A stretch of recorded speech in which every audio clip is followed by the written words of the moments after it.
Hey everybody, Gus G from FIREWIND here. I want you to put your horns up.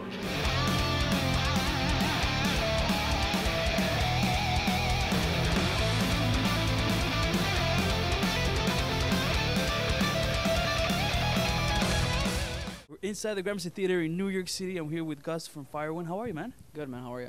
Welcome back. I know a lot of fans are already lining up, excited to see you guys. What does New York City mean to you as a musician? Because I know you played all over the world. Yeah. What does New York City mean to you? Well, New York is a tough place, man. You really gotta prove yourself here. And we've played here a bunch of times. We always get a good crowd reaction.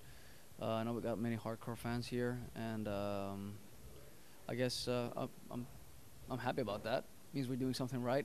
So yeah, it's always a nice feeling. You know, it's not the best place for parking in the world, but but it's pretty cool to come here and play. This is the third time I'm gonna play here at the Gramercy, which is awesome. It's an awesome venue. I like it. Yeah. It's like a second home by now. Yeah, I mean, well, I play here every year. It seems like that, but it's a good thing. You know, you just you always gotta show up and keep coming back and playing for your fans. You know, that's what we do this for our fans. And I know for you it's a big thing, you know, being Greek. And there are not that many Greek metal bands that have been all over the world, unfortunately. I know, and I'm sure there's a lot of great bands out there. Yeah, no, there are. But I mean, touring is tough, you know, and it costs money, and not everybody can have the chance to do that, you know, like especially if we're coming from a country like Greece, and you know, flights, visas, all these sort of things, you know. So I guess we are kind of lucky that we are established to a level where we can actually afford to come all the way to America and do a tour like this. Yeah, you know, we're blessed.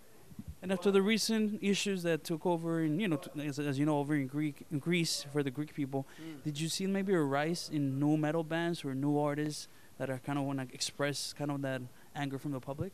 Well, I mean, there's the metal scene in Greece keeps rising. You know, there's a lot of great new bands coming out, and yeah, that's always a good thing. Yeah, so I have faith in the new generation. Yeah. As you released a new album last year, what do you think is different about this new effort from, you know, or newer effort from what you've done before? Well, the latest album, Few Against Many, it's a heavier album than the previous ones. There's a lot more guitar in it, and we just wanted to include actually to bring elements in the band that were already there, but we just wanted to bring them up a bit more in the surface, and those elements were the heaviness and the groove part of it. So there's a lot of cool grooving riffs in there, and a lot of heavier parts, and I guess maybe it's a bit of a darker record compared to our previous ones, but yeah, I'm very proud of the outcome, and it's the first record we actually mixed in America. So it has a bit more of an American sound, so to speak. We did it at Audio Hammer Right. Studios with Jason Sukoff and A.L. Levy, so these guys did a great job. Yeah. It's funny because guys like that are becoming like the architects for the next sound, the next generation of metal. It's pretty cool. Yes, and I mean, when the opportunity arose to work with those guys, I really jumped at the chance because I really wanted to work with them. Well, you're involved in kind of selecting who we were going to bring on board the tour this time around? Well, this is a support tour for us. We're supporting Turisas, so the offer came in, and I thought it would be good for a band like us to try and get different fans, from a different genre of music, and we felt that Turisas is that band that we could explore that. So yeah, I mean, as you know, we're a band that likes to. We will not only like tour with a power metal band, so we will tour with more extreme metal bands. You know, we've toured with Arch Enemy in the past here in America, and Dark Tranquillity, and you know, we're up for different packages and different kinds of music, and do that, you know, crossing over genres and styles of music. So this is interesting so far, seeing all these kids on the front rows with their faces painted red and black and stuff, but they get into it. They get into what we're doing, yeah. So would you say in a way you kind of have to pay, let's say, obviously you're always paying your dues as a musician, but as a professional doing this, but do you think you kind of do that to yourself so that way you can challenge yourself into winning new fans? Because I imagine there's more adrenaline rushing than kind of to just playing with your regular, you know, crowd. Well, you have to expand somehow. You can't be playing for the same kind of audience all the time. You need to find ways to expand your fan base, and that's why we want to take that. I guess you could say it's a sort of risk, but I don't see it like that. You know, I think it's cool to tour with different kind of bands. last time we were here, we had Arsis, who's a technical death metal band. Normally, you would not see Firewind in a package like that, but whatever, we good music is good music.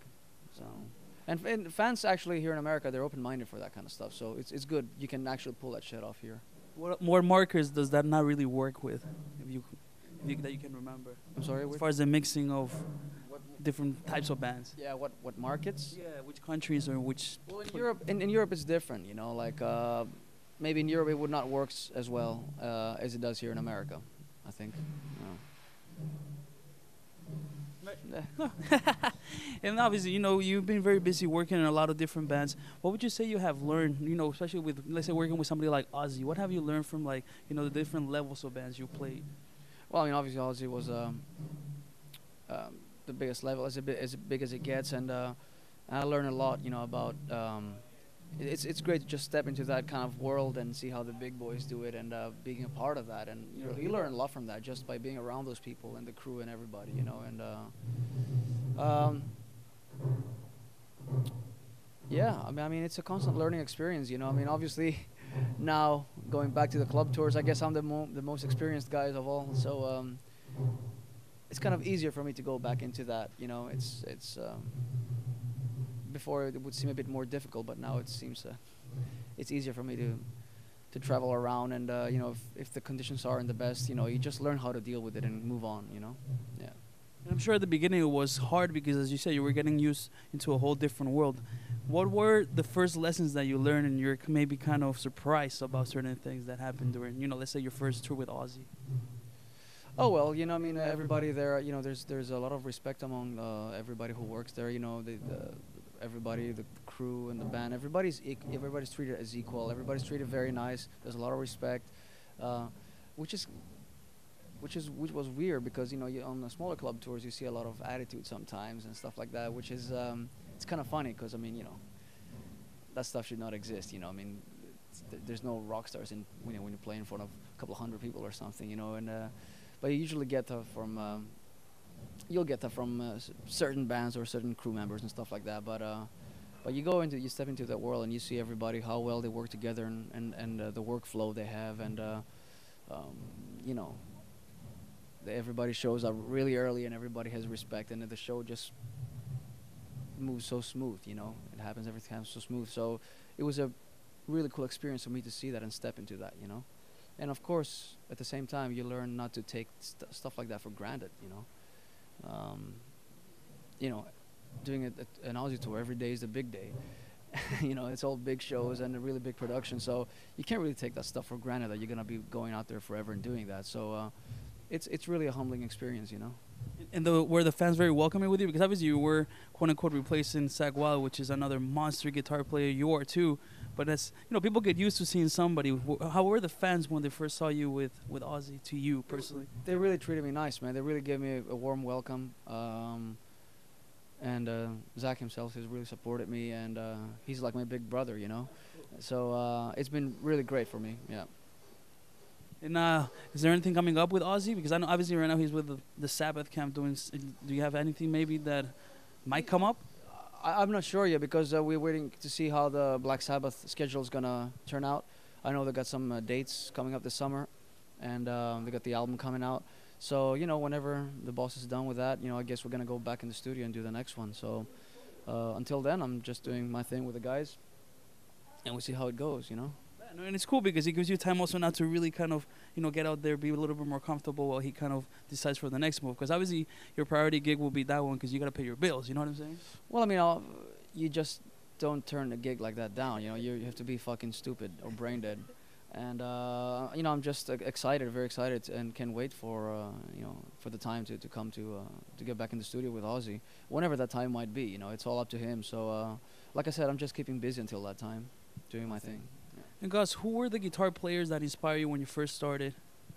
It was because of Peter Frampton that I picked up the guitar originally. But along the way, I got into heavier guitar players like James Hetfield and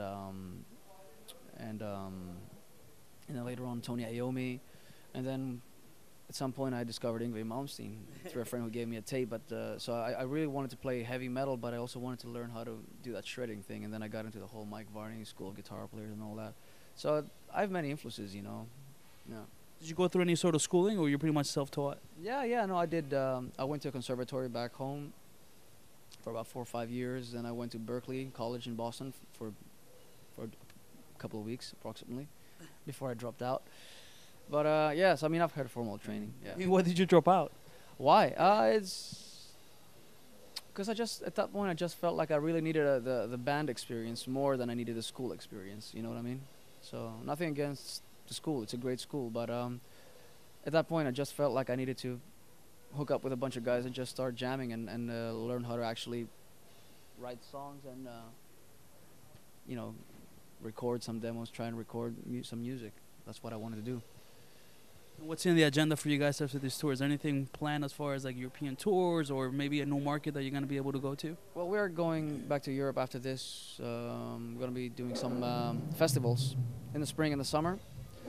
And I'm also working on a solo album right now, so we'll see what happens. I mean, we're going to be busy until August with FIREWIND, doing the festivals, and then I think in the fall, I'm hoping to release my solo album. Do you have a title or anything that you want to announce? Nothing set up right now. Not even a label so far. So I'm just gathering some guests and stuff like that, and I'm writing material, just taking it easy. But the time frame is fall 2013, but it might not make it on time. We'll see. So you're gonna bring some of your friends to do certain tracks and vocals and kind of an all-star project? It's gonna be like a mix of instrumentals and vocal songs. So yeah, we'll see. We'll see how that comes out. It's still nothing's really set right now. Just a couple of people that I'm working with, and I'm just writing songs and enjoying it. It's gonna be very different from what FIREWIND does. Yeah. You guys, for all the guys watching, you're a young guitar player, one of the new guitarists from the generation. What advice do you have for those guys who are out there and maybe are struggling every day with their bands or nothing is really happening?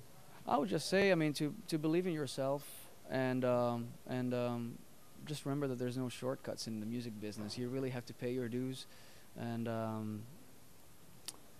you know, just stay humble, keep working hard at it, and believe in yourself. And I would also say set your goals and achieve them one at a time.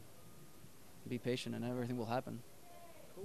Thank you, Gus. Have a great show tonight. Thanks, brother. And hey, always awesome that you guys come to New York. It's always, I know it's hard. I know you were in some troubles through the tunnel and to get here, but you know, the fans are there for you, gonna, make it worth. Looking forward to it. Thank you.